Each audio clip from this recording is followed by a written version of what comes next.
सहारा India समूह के प्रमुख सुब्रत रॉय का मंगलवार को निधन हो गया। 75 साल की उम्र में उन्होंने मुंबई में आखिरी सांस ली। वो पिछले काफी दिनों से गंभीर बीमारी से ग्रसित थे और मुंबई के एक निजी अस्पताल में उनका इलाज चल रहा था।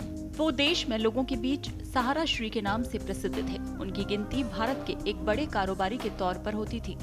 सुब्रत रॉय ने सहारा इंडिया परिवार की स्थापना की थी। सुब्रत रॉय सहारा के निधन के बाद अब सबसे बड़ा सवाल यही उठ रहा है कि अब खासकर गांव में रहने वाले छोटे निवेशकों का क्या होगा।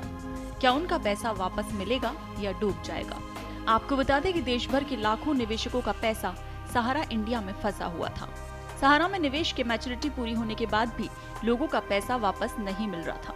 इसके बाद सुप्रीम कोर्ट के फैसले के बाद निवेशकों में आस जगी थी।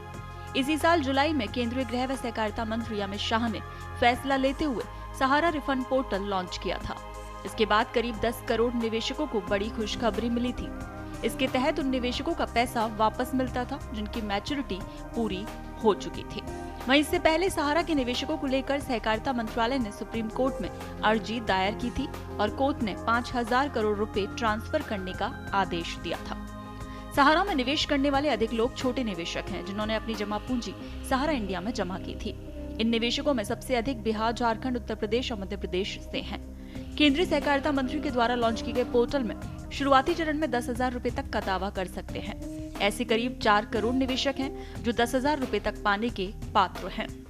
केंद्रीय सहकारिता मंत्री अमित शाह की पहल के बाद अगस्त से सहारा इंडिया की 4 सहकारी समितियों में जमा छोटे निवेशकों को करोड़ों रुपए की जमा पूंजी लौटाने की प्रक्रिया शुरू कर दी गई। इस दौरान 112 छोटे निवेशकों के खाते में 10,000 रुपए ट्रांसफर किए गए। इस दौरान अमित शाह ने कहा था कि अब तक 18 लाख निवेशकों ने CRCS सहारा रिफंड पोर्टल पर रजिस्ट्रेशन कराया है और 112 निवेशकों के बैंक खातों में करीब 10,000 रुपए ट्रांसफर कर दिए गए हैं।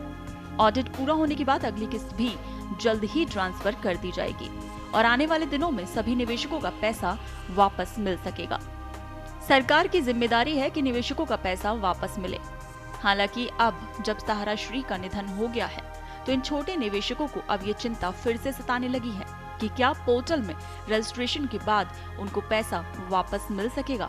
वहीं इधर सहारा श्री के निधन के बाद उनके प्रति संवेदनाएं भी व्यक्त हो रही हैं। इधर अखिलेश यादव ने कहा है सहारा श्री सुब्रत रॉय जी का निधन उत्तर प्रदेश और देश के लिए भावात्मक क्षति है, क्योंकि वो एक अति सफल व्यवसायी के साथ साथ एक ऐसे संवेदनशील विशाल हृदय वाले व्यक्ति भी थे जिन्होंने अनगिनत लोगों की सहायता की।